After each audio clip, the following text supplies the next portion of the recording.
Woi Gan, apa cerita? Yuk langsung aja yuk, subscribe dulu lah. Kita gaskan lagi. Tentang penembakan capres dari Ekuador. Nah, kenapa sih kok bisa ada penembakan ya? Umur-umur Indonesia belum pernah ada kayak gitu. Langsung aja kita baca ini, kita ambil sumbernya dari BBC News Indonesia. Kandidat capres Ekuador ditembak mati usai kampanye. Seberapa panas politik di sana? Nah, di sini ada gambar capres yang ditembak ya. Ini dia. Kemudian kandidat calon presiden yang telah berkampanye melawan korupsi dan geng kejahatan Ekuador ditembak mati saat melakukan kampanye. Fernando Villavicencio, sorry ya sob. Fernando Villavicencio, anggota Majelis Nasional Ekuador, diserang saat meninggalkan acara yang diselenggarakan di ibu kota, Quito, pada Rabu 9 Agustus. Nah, jadi kejadiannya itu di ibu kota Ekuador ya, sob ya. Di ibu kota Ekuador itu namanya Quito pada hari Rabu 9 Agustus. Dia adalah salah satu dari sedikit kandidat capres yang menuduh pejabat pemerintah Ekuador memiliki kaitan dengan tindakan kejahatan yang terorganisasi. Jadi, capres ini sewaktu berkampanye sudah mengeluarkan opini bahwasanya pemerintahan yang berkuasa pada saat itu sudah berteman dengan para geng-geng di sana, karena Ekuador itu terkenal dengan geng-geng premannya ya, bro ya. Nah, geng kriminal bernama Los Lobos atau bisa kita artikan serigala telah mengaku bertanggung jawab sebagai eksekutor. Jadi eksekutor si penembak ini sudah diketahui ya, sob ya. Ternyata memang dari geng preman yang namanya itu, nama organisasinya itu Los Lobos. Nah, langsung saja, Los Lobos adalah geng terbesar kedua di Ekuador dengan sekitar 8.000 anggota. Banyak di antaranya berada di balik jeruji besi. Jadi 8.000 anggota ini banyak yang sudah masuk ke dalam penjara. Tapi yang herannya, kenapa tidak dituntaskan saja gitu dengan aparat di sana? Apakah aparat di sana lebih lemah daripada preman? Nah, itu kita tidak tahu ya. Baru-baru ini geng tersebut terlibat dalam sejumlah perkelahian di penjara. Wow, ternyata di penjara masih bisa berkelahi ya kan? Kalau kita di Indonesia kayak gitu udah hukumannya bakalan ditambah ya kan? Di mana puluhan narapidana dibunuh secara brutal. Nah, ini kita masih jadi tanda tanya nih. Siapa sih pembunuhnya? Apa mereka dengan mereka atau aparat keamanan, kepolisian situ yang membunuh mereka? Kemudian Los Lobos, faksi yang memisahkan dari geng Los Coneros. Nah, Los Coneros lagi nih ya, siapa lagi nih Los Coneros? Diyakini memiliki hubungan dengan kartel generasi baru Jalisco yang berbasis di Meksiko yang memperdagangkan kokain. Jadi geng Los Coneros ini siapa? Kita mau tahu dulu ya. Geng Los Coneros ini siapa sih?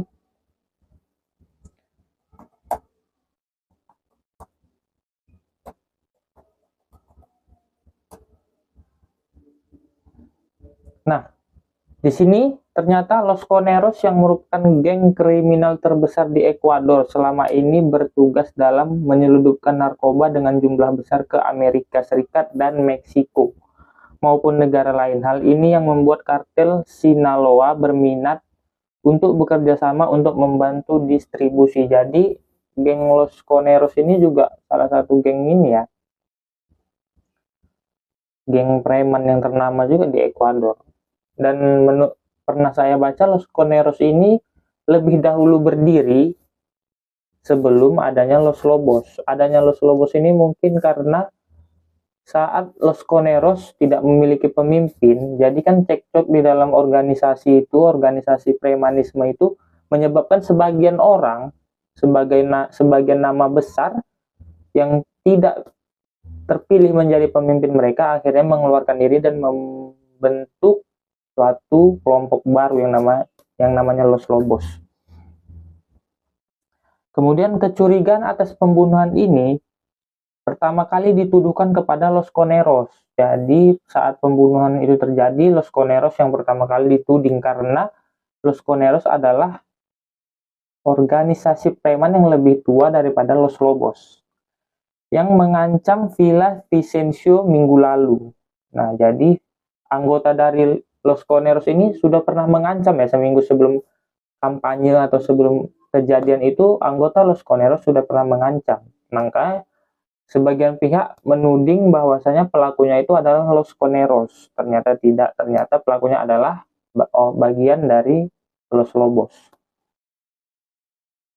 Nah, namun dalam sebuah video, Los Lobos mengaku bertanggung jawab, di mana anggota geng yang mengenakan balaklava ya.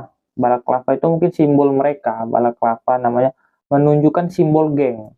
Nah, benar, simbol geng, memamerkan senjata mereka. Jadi senjata mereka juga ada ciri khasnya, gitu. Secara historis, Ekuador merupakan negara yang relatif aman dan stabil di Amerika Latin. Tetapi dalam beberapa tahun terakhir ini, angka kejahatan semakin meningkat. Hal ini dipicu oleh meningkatnya kehadiran kartel narkoba Kolombia dan Meksiko yang menyusup ke geng kriminal lokal. Pembunuhan ini terjadi kurang dari 2 minggu sebelum pemilihan presiden. Wow. Jadi kira-kira berarti sekarang udah ini ya, udah pilpres di sana. Terjadi 2 minggu sebelum pemilihan presiden. Pembunuhan itu terjadi kurang dari 2 minggu. Kemudian di sini ada hal-hal yang perlu diketahui tentang Ekuador. Di mana letak Ekuador? Di mana sih letak Ekuador? Ekuador adalah negara terkecil di Amerika Selatan yang berada di jalur pegunungan Andes dan berada di bawah garis ekuator atau sesuai namanya, antara Kolombia dan Peru. Jadi perbatasan Kolombia dan Peru ya, sob. Mengapa Villa Vicencio ditembak? Nah, itu pertanyaannya. Kenapa sih Villa Vicencio ini ditembak? Dia adalah salah satu dari 8 kandidat. Jadi kandidat presiden di Ekuador itu nggak kayak kita di Indonesia. Kalau kita Indonesia mungkin 3 sudah terlalu banyak ya. Normalnya mungkin 2. Jadi di Ekuador itu ada 8 kandidat. Dan Villa Vicencio ini dalam pemilihan presiden putaran pertama dengan fokus pada pemberantasan korupsi. Jadi fokus utamanya di Ekuador itu adalah pemberantasan korupsi. Koruptor-koruptor akan diberantas sama Villa Vicencio ini. Dia dan timnya diancam oleh pimpinan geng yang terkait dengan perdagangan narkoba, karena Villa Vicencio ini juga mau berfokus pada pembubaran kayak organisasi premanisme gitu.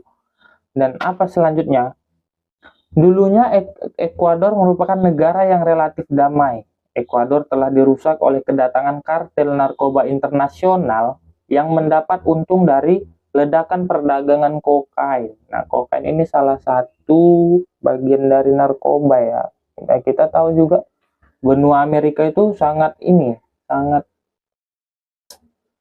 ramah lah dengan narkoba gitu. Dan efeknya juga sampai masuk ke Asia Tenggara ya. Kita ini juga merasakan, kan negara kita ini juga sudah terlalu banyak pemuda-pemuda yang sudah menggunakan narkoba. Dan masalah ini semakin penting dalam kampanye pemilihan presiden. Jadi karena masalah ini begitu besar, jadi ini dijadikan bahan oleh Villa Vicencio untuk visi dan misi utama dia. Karena mungkin rakyat di sana juga sudah resah ya, sebagian rakyat di sana sudah resah.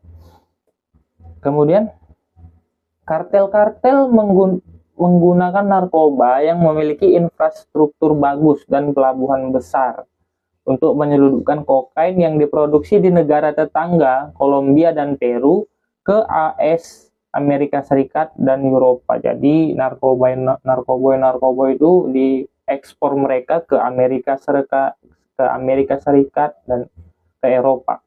Mereka mengancam dan menargetkan siapa saja yang menurut mereka menghalangi jalan mereka. Wow, jadi inilah alasan kenapa Villa Vicencio itu dibunuh ya. Mereka sudah mengatakan bahwasanya mereka akan mengancam dan menargetkan, menjadi target siapa yang menghalangi bisnis mereka. Luar biasa ya bisnis narkoba di sana. Kemudian Fernando Villavicencio, seorang anggota Kongres dan mantan jurnalis. Jadi masa lalu Villavicencio ini ternyata pernah jadi seorang jurnalis.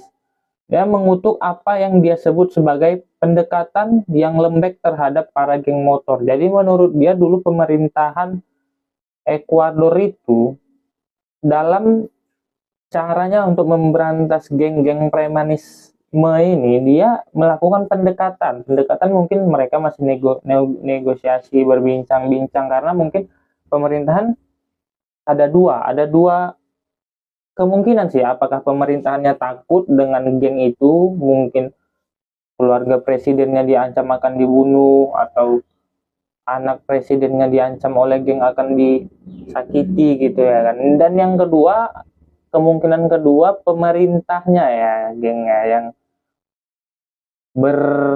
bekerja sama lah dengan preman-preman ini ya, mungkin saja dengan untuk mendapatkan keuntungan pribadi, apa yang tidak mungkin gitu ya kan. Itulah yang dikatakan oleh Fernando Villavicencio, bahwa jika dia berkuasa akan ada tindakan keras terhadap para geng-geng premanisme ini. Kemudian Villavicencio yang menikah dan memiliki 5 anak adalah salah satu dari 8 kandidat. 8 kandidat ya. Dia bukan politisi pertama yang dibunuh pada bulan lalu. Wali kota Monta ditembak mati, sedangkan pada Februari seorang calon wali kota Puerto Lopez tewas. Nah, berarti penembakan itu bukan yang pertama ya. Dia bukan politisi pertama yang dibunuh. Kita bisa dengar ya sama-sama. Namun penembakan calon presiden di sebuah acara publik di ibu kota adalah serangan paling berani. Jadi dari ketiga kasus itu, wali kota, kemudian satu lagi apa tadi saya lupa.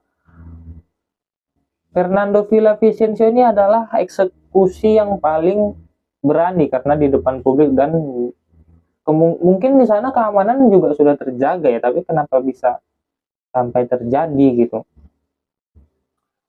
Yang paling berani sejauh ini, menunjukkan bukti bahwa yang mengejutkan terkait kekuatan para geng. Jadi mereka juga mau bilang bahwasanya kami ini kuat, kami ini punya power, kami ini tidak gampang untuk diberantas atau di bumi hanguskan. Saksi mata mengatakan Villavicencio diserang saat dia meninggalkan acara kampanye sekitar pukul 18.20 atau di waktu kita 00.20 ya kan. Nah, ini gambaran suasananya ya saat Villavicencio meninggalkan tempat. Mungkin ini lokasi eksekusinya, saya juga kurang tahu. Kemudian acara tersebut diadakan di distrik keuangan Quito, di ibu kota Ekuador, di distrik keuangan Quito, di gedung yang dulunya merupakan sebuah sekolah. Nah, jadi gedung distrik keuangan Ekuador yang ada di Quito itu dulunya adalah sebuah sekolah. Kita nggak tahu ya kenapa sekolahnya itu bisa berubah jadi gedung keuangan, apakah dipindahkan lokasinya. Kemudian rentetan tembakan terdengar saat pria berusia 59 tahun itu masuk ke dalam mobil yang berada di luar gedung setelah dia bertemu dengan para pendukungnya. Jadi Villavicencio ini ditembak saat usianya 59 tahun. Jadi 59 tahun dia mencalonkan menjadi seorang presiden Ekuador, tapi akhirnya dia gagal. Paman Villavicencio, yaitu Galo Valencia, menggambarkan saat keponakannya terbunuh. Kami hanya beberapa meter dari sekolah ketika kami dihujani sekitar 40 peluru. Jadi eksekutornya itu bukan satu, tapi penembak Villavicencio itu satu orang. Mungkin di situ ada sekitar beberapa orang yang membawa senjata. Valencia mengatakan keponakannya terkena 3 peluru di kepala. Carlos Figueroa, saksi lain, mengatakan 30 detik setelah Villa Vicencio pergi dari pintu utama untuk menuju mobilnya, disitulah tembakan dimulai. Video dari dalam gedung menunjukkan para pendukung yang panik dan mencari perlindungan. Dalam kekacauan itu, 9 orang lainnya terluka, termasuk seorang calon anggota majelis negara dan 2 petugas polisi, kata pihak kejaksaan. Kemudian tersangka juga ditembak dalam baku tembak dengan petugas keamanan. Jadi penembaknya itu juga saat itu juga tewas ya, sob ya. Dia setelah mengeksekusi, pihak keamanan, polisi atau tentara-tentara di sana juga bertindak cepat dengan mengeksekusi si eksekutor. Dan kemudian tewas karena luka yang dialaminya, kata Jaksa Agung negara itu di media sosial. Jadi di media sosial mereka juga sudah disebarkan bahwasanya penembaknya, eksekutornya itu juga langsung ditembak di tempat itu juga. 6 orang telah ditahan oleh polisi sehubungan dengan pembunuhan tersebut setelah penggerebekan di Quito, ditambah mereka. Jadi mungkin yang berada di situ sekitar 7 orang ya, eksekutornya 1 dan 6 orang masih ditahan oleh aparat penegak hukum di sana. Status darurat telah diumumkan dan Presiden saat ini, Guillermo Lasso, ia bersumpah kejahatan tidak akan dibiarkan begitu saja. Nah, jadi Presiden yang sedang berkuasa sekarang juga sudah membuat keputusan untuk menindak tegas kejahatan dari geng Los Lobos ini. Kemudian Lasso yang tidak akan ikut pemungutan suara mengatakan dia marah dan terkejut dengan pembunuhan itu. Dia mengatakan kejahatan yang terorganisasi telah berkembang pesat, tetapi beban hukum sepenuhnya akan menimpa mereka. Pelopor dalam jarak pendapat, Luisa Gonzalez, yang menyampaikan solidaritas terhadap keluarga Villa Vicencio, menambahkan, tindakan keji ini tidak akan dibiarkan begitu saja. Mantan wakil presiden dan sesama kandidat capres, Otto Sunneholzer, juga mengirimkan bela sungkawa terdalam dan solidaritas yang mendalam kepada keluarga Villa Vicencio.